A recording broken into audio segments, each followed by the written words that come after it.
பள்ளியில் ஈட்டி எறிந்து பயிற்சி மேற்கொண்டிருந்த போது விபத்து.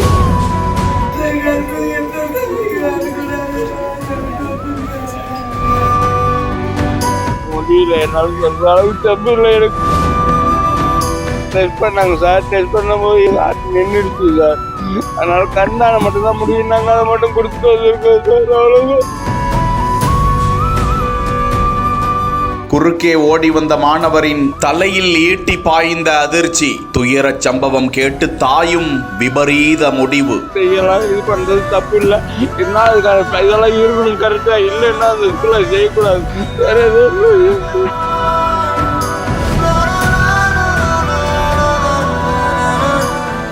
கடலூர் மாவட்டம் வடலூர் தர்மசாலை பகுதியை சேர்ந்த திருமுருகன் என்பவரது மகன் அங்குள்ள தனியார் பள்ளி ஒன்றில் 10ஆம் வகுப்பு பயின்று வந்தார். மற்றொரு மகள் 5ஆம் வகுப்பு பயின்று வருகின்றார். அந்த மாணவருக்கு விளையாட்டு மீது அதீத ஆர்வம் இருந்ததாக கூறப்படுகிறது.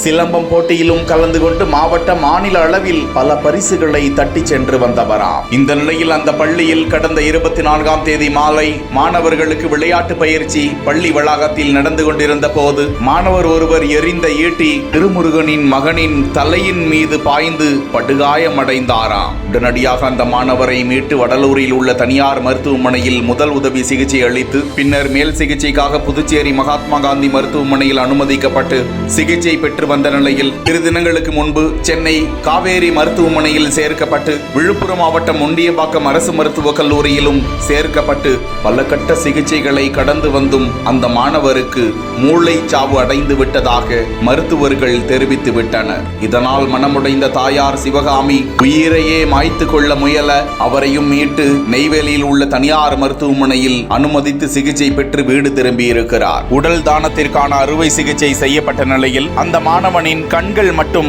அறுவை சிகிச்சை செய்யப்பட்டு தானம் செய்யப்பட்டிருப்பதாக தகவல்கள் கிடைக்கின்றன. பள்ளிகளில் விளையாட்டு பயிற்சியின் போது எத்தனை கவனமாக இருக்க வேண்டும் என்பதற்கு எச்சரிக்கையாக இந்த மாணவனின் சம்பவம் நடந்திருப்பது குறிப்பிடத்தக்கது.